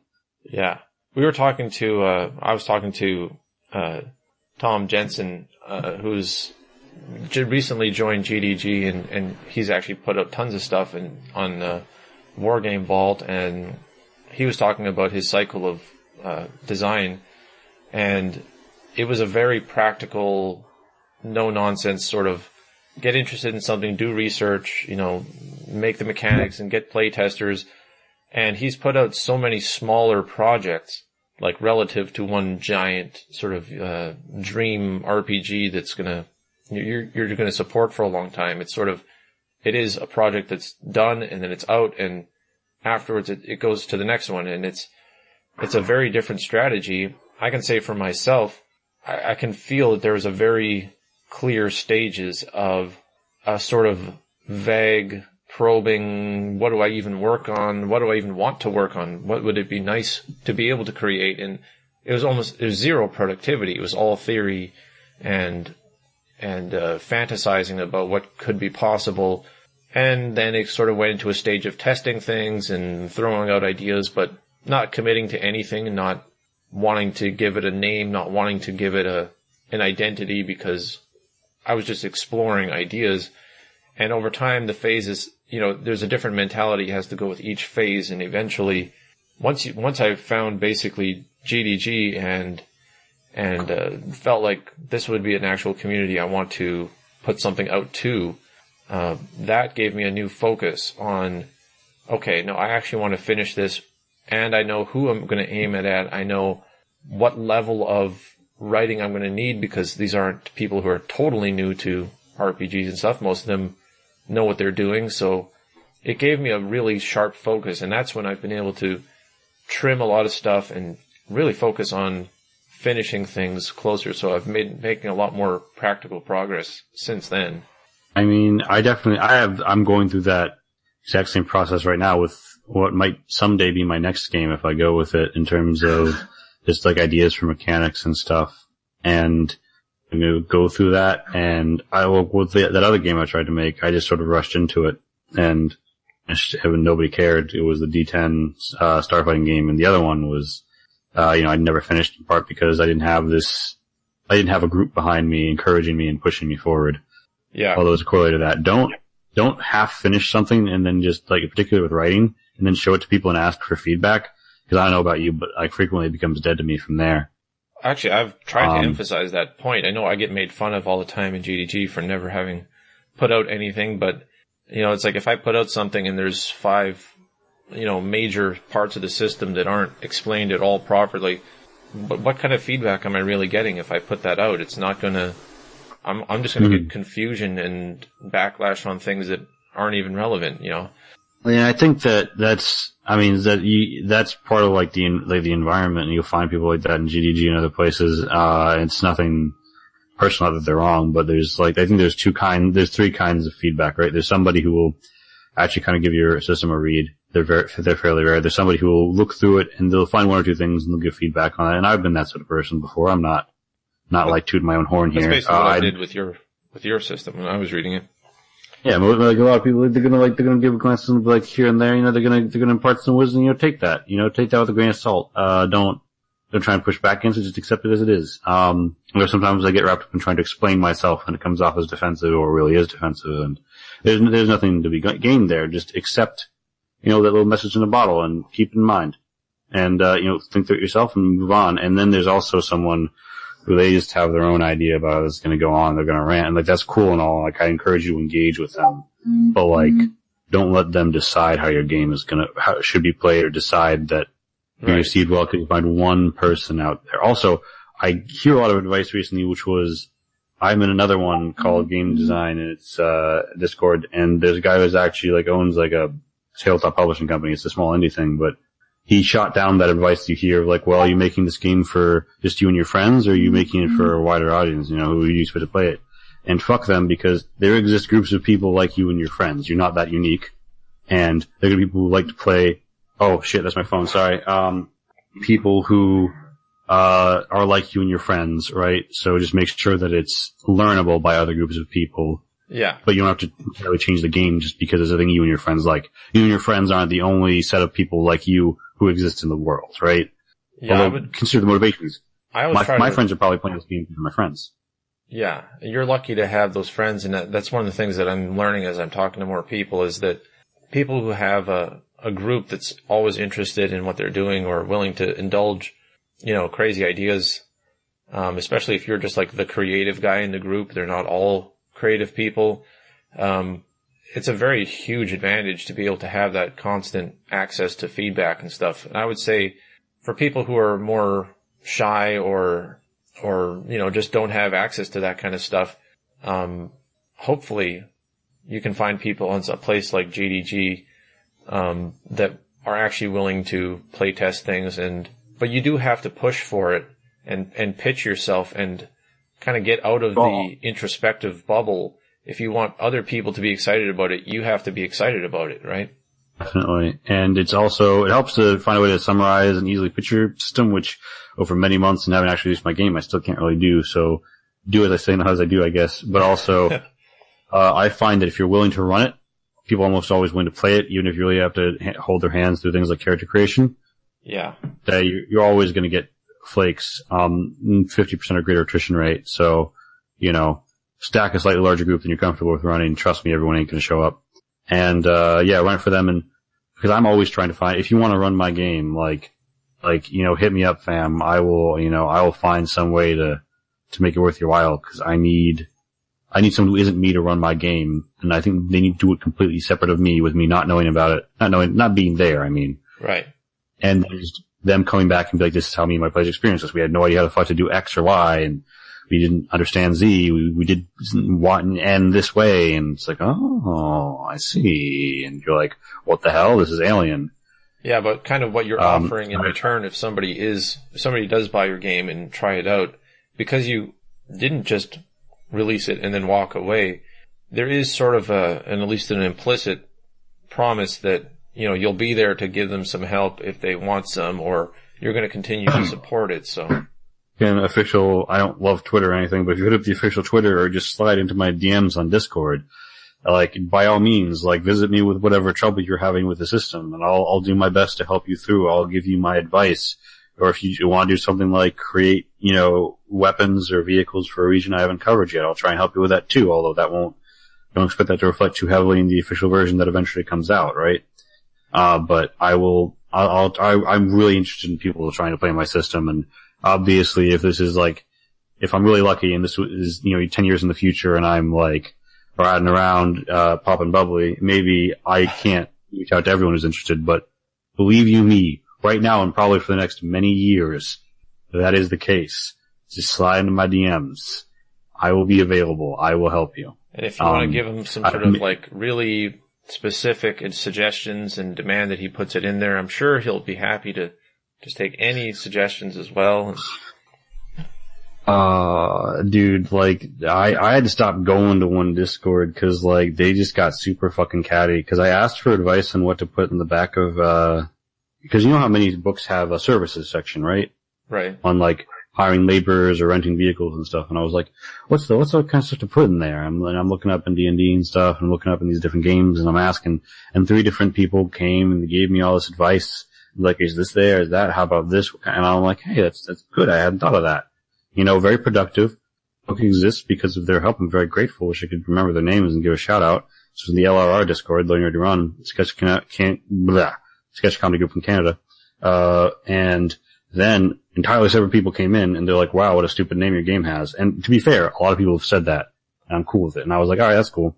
And you should change it. And I'm like, well, there's a strong reason that it has that name. It's based in a lot of things, and additionally, it would almost be impossible for me to change it now. It'd be a lot of work. And I've also just paid $80 for this cover art that has a feature prominently on it. Right. And the response was, you've wasted the money.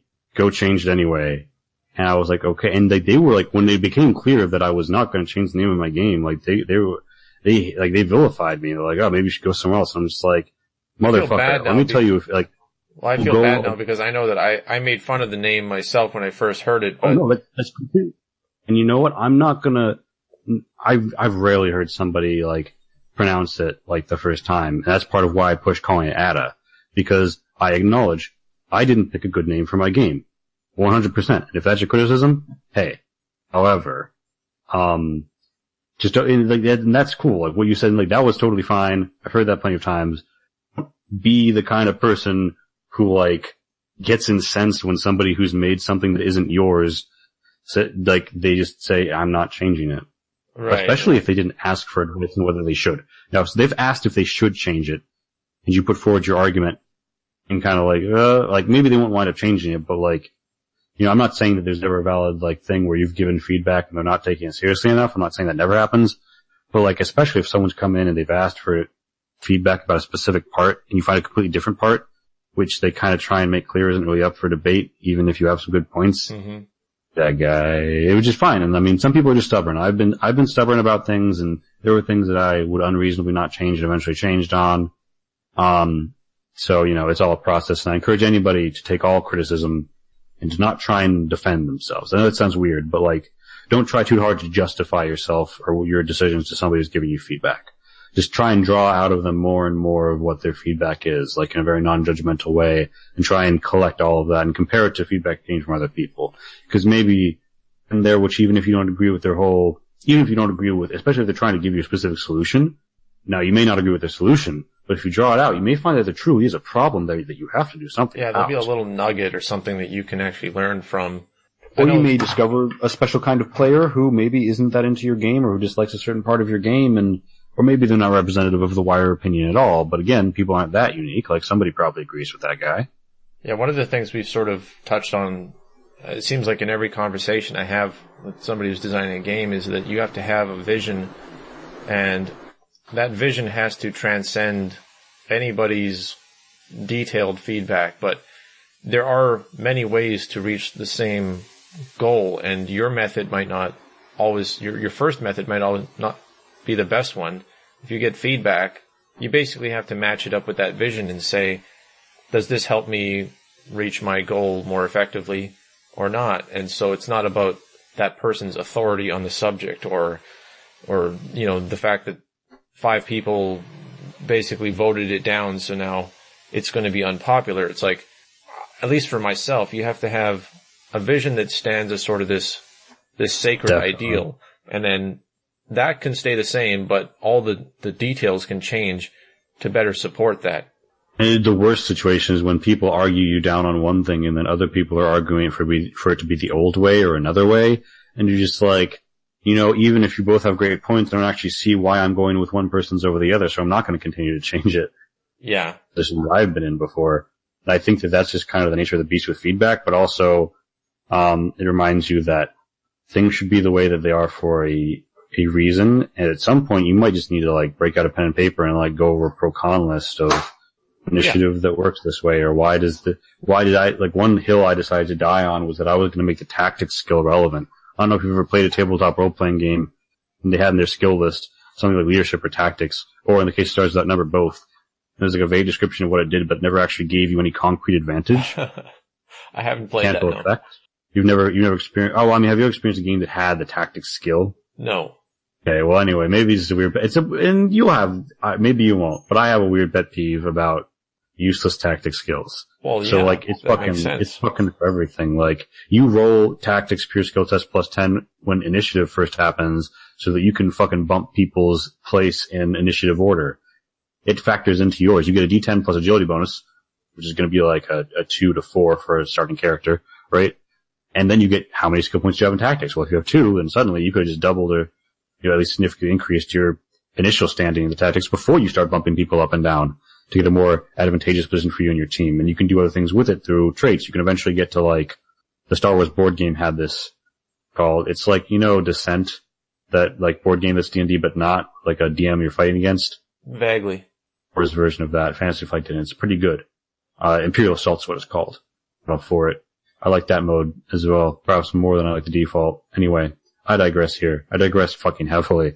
The point is that why is this a thing? And you may have a very good reason, and maybe it even feels a little bit petty sometimes. Maybe they point out that not that many people care, but remember, like, apathy is death. Worse than death, because at least the dead feed the birds and the insects. Hashtag Kreia. You fuck that shit. If somebody's just making some argument of why care, that's a great red flag of, oh no, if you didn't care, you wouldn't be making this game. And furthermore, many of these backseat designers, maybe that's a bit harsh for me to say, but let's imagine for a moment there is such a thing as a backseat designer. I mean, this criticism from a position of the kind of game that they would make, not what's going to make your game the best it can be, right? Yeah, I admire your attitude about it, because I've seen the opposite, where people are timid and very impressionable, and a timid and impressionable designer before is part of why I'm saying this. I totally, yeah. Yeah, and it's like, what I'm getting from you now is you sort of have a passion that consumes criticism. It's like, if somebody made fun of this, well, I'm going to work twice as hard and, put myself out there so much that, my vision is going to supersede yours. And, your belief in your own system and your ambition for it is going to sweep a lot of the minor quibbles somebody might have under the rug. Definitely. Although, yeah, no, try not to be stubborn. Try and take all criticism and pace, but remember, and just because they haven't put out their game or whatever, it doesn't invalidate the criticism. Not all film critics have made movies. In fact, most of them haven't. That doesn't mean they don't know how to criticize a movie. Yeah. They don't know how to make it. They just know what makes it good or not. Yeah, there's basically one last topic I wanted to get to, and that touches on it for me, because you said that you're sort of a forever GM. How do you feel like that changes your approach, as opposed to somebody like myself? I mostly was playing as a player, and I didn't like my experiences as a player. What I did afterwards was, obviously that was sort of the initial start to why I wanted to design my own, is because I wanted to have different experiences. And I sympathize with other players who were having bad experiences, and very much so even when I was playing games and I felt like the DM or the GM was struggling with the system to make it work, and obviously everyone's there to have fun. But I just felt like this empathy for all the missed opportunities and disappointments that sort of came out of that system. And I ended up doing a lot of research into what GMs said for advice and try to get into their mentality, even though I hadn't run many games myself. But I imagine it's quite different when you approach it as the guy who GMs a lot. And do you ever find that you have to stop and put yourself into the shoes of the player, or is that just a natural? I've got a funny story about that, actually. So, one of the core 4 stats is perception, and that's your 2 hit and damage augmenter for the guns, right? Right. There's a hidden secondary requirement, which is that in my game, there's something called an auto for any weapon, and that's your strength or agility necessary to be able to attack with it without having to make a strength or agility basic attribute test that you're not very likely to pass, to be able to operate at all. Which means that you need to be, if you want to shoot a gun from just a standing position, you need to be fairly strong, even though that strength isn't how you're shooting the gun. Those used to be 10 to 5 higher across the board, until I rolled up stats for a one shot from one of my players to run a game, and I wound up unable to even shoot my fucking, my handgun, right? Even though I had to make all these decisions in carriage, and I was like, oh shit, I got shit rolls, but I wanted to go with it, right? I could have patient and point by in the game at that point. I can't remember. But anyway, even if it was, I remember a desire to, I think it was okay for me to re-roll, but I didn't. I went with that, and I found myself, if you go prone, the auto for your gun goes down by 10, which is quite a bit in this context. So I would always, or if you brace the gun, but the Dreamweaver wasn't having it. There was no real place to brace these guns and these gunfights we were having. They're very frequent. So I was having to get on my fucking belly and shoot every time we got in an encounter, right? And I think that for me, because I was thinking of it partly in a mischievous way of ha ha ha, when I was designing it, but I was as I was the player playing it. And I think that there's a fun way for that to happen, and then there's an unfun way for that to happen, right? I kind of think it's funny when if my gun breaks in the middle of a gunfight, I'm shit, now I've got to, I'm in a situation, and suddenly this is a mini episode within it. And what am I doing? My gun's broken. And then there's a situation of this mechanic just feels broken, right? And amidst player feedback and my own desire from that experience, I jacked down the autos to be able to shoot guns, actually autos across the board for melee weapons and stuff, realizing that should mostly come in either when a character is very stacked one way, a crippling hit, that has reduced their stats in some way, and now suddenly they can't more, or agile enough. And I think I do think that when I'm the player, sometimes I'll get bored, sometimes I'll get frustrated. I don't know if it just, as much as I complain, maybe I'm the forever DM for a reason, right? Maybe I'm the forever DM because I'm a storyteller, but I have a hard time with the and then, which is a funny position to be in, right? Yeah. Really good at reacting to my players. And I think maybe my players would disagree, but I think that's my style, is that I react to the players, and I'm a little bit better as a reactive force. One of the things I would love to be able to do, and I don't know if this is probably impossible, but I would love to almost find a way to categorize the different indie RPGs that are coming out now and that people are working on it as ones that are basically from somebody who's from a player background or from the GM background and be able to make points of comparison between them, because to me that's just a fascinating subject. When I'm playing a game, I make it one of my top goals, if not the top goal, to help the GM out and try to, feed into whatever he's setting up. I want to be able to pay it off and explore whatever it is that he's doing. I'm trying to be like, the best friend of the GM, not because I want advantages in the game, but because to me, he's the guy who's putting in all this work into creating the world and the story and all that kind of stuff. We get a slightly more satisfying experience out of that because it's something that they're clearly angling for, right? Right. And it's like, why would I wander off the road into the forest that he's pretty much told me I'm not supposed to go into, just to like push his buttons? And, I know there's not going to be anything there except death if I push it too much. It's like, it's the same thing with like splitting the party. Also like, very sexy. As much as I can empathize with the DM being like, what the fuck are my players doing? And expecting a certain path.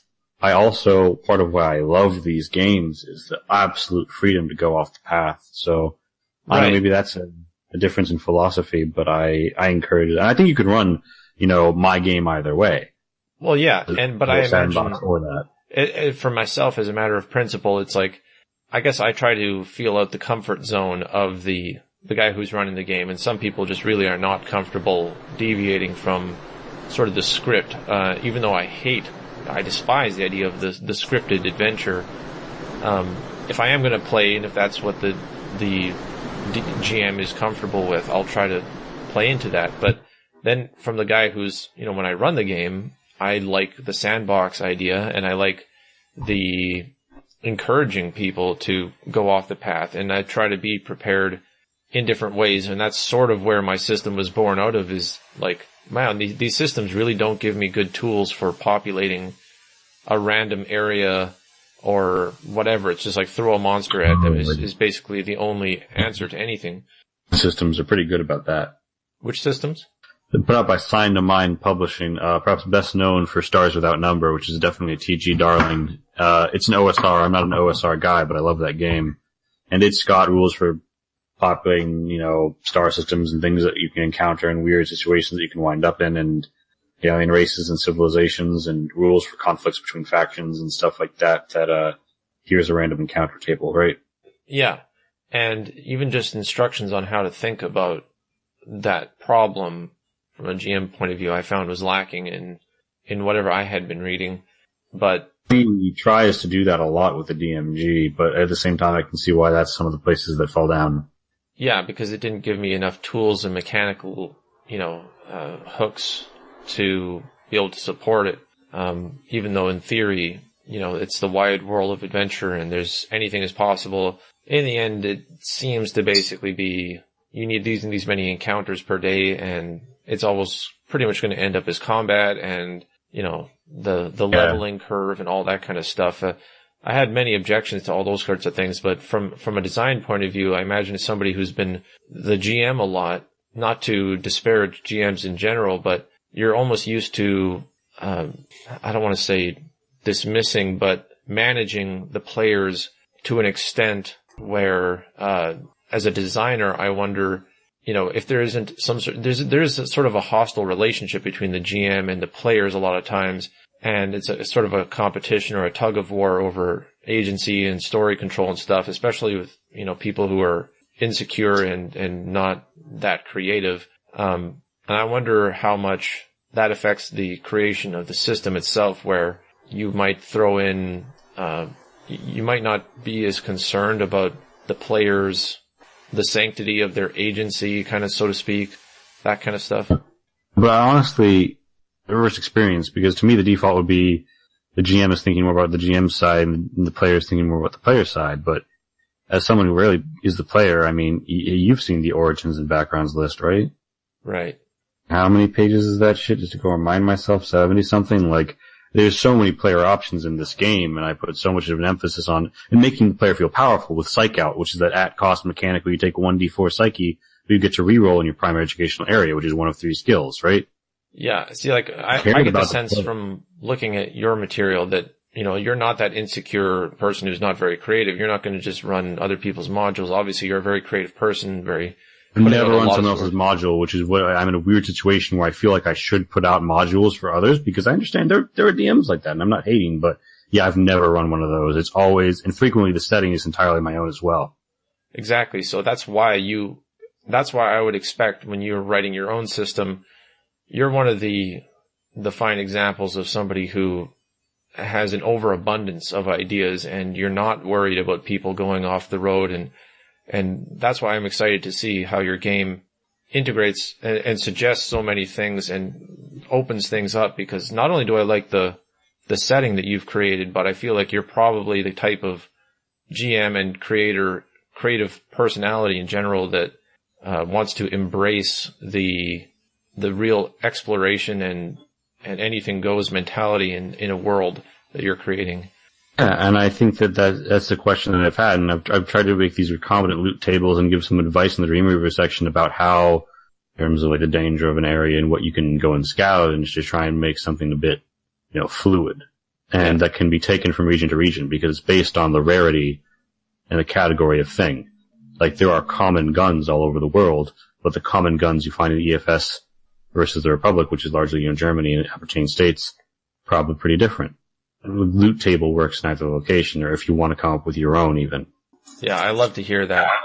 At some point, we're going to have you back, and we can get an update when you're riding around in limousines and all of that stuff. But this was a really great conversation. I love your passion for what you're doing, and thank you for coming on and shilling it and giving us some more insight into how it actually works.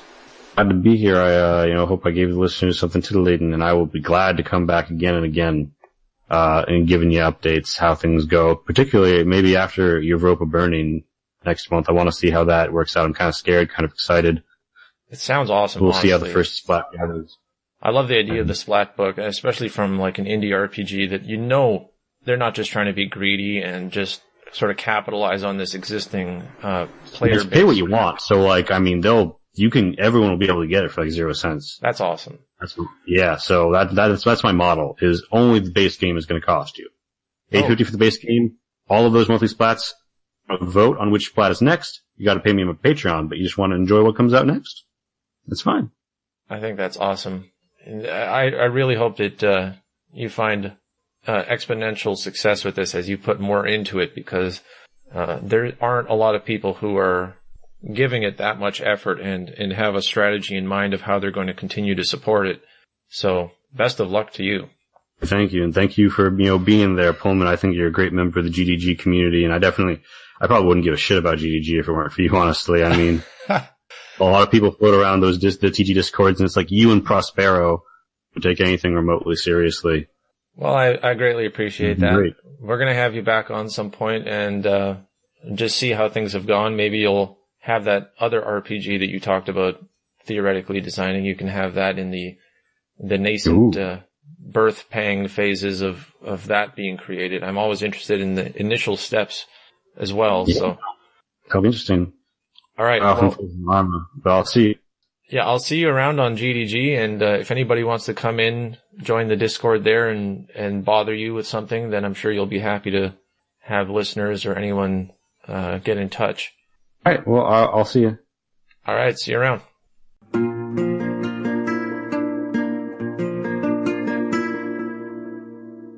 So there you have it. If you want to get the game, if you want to get Akroydiesel Age, I got a link on the podcast description. I've got other information there, links to his YouTube channel, stuff like that. Support this guy and pay attention to what he's doing. If you're a creator, get in contact with him, talk to him on GDG. I'm sure, you could hear it yourself. He loves to have people buzzing around him, but get whatever you can out of him. Exploit his wisdom for your own cause. That would be something everybody benefits. And that's what our community should be about, I think. And I love this podcast. I can't wait to have him on again. I want to get this book. I want to see what he's all going to do with the material. I hope it's a building, boiling success that just gets hotter and better as it goes forward, because this kind of game has the potential to spread. I've read the material, I've read the setting, and I encourage you to get in contact with him and to get the book and just borrow the good ideas, get inspired, do whatever you have to do, but try to get on his level is something that we could all try to do. Thanks for listening. See you next time.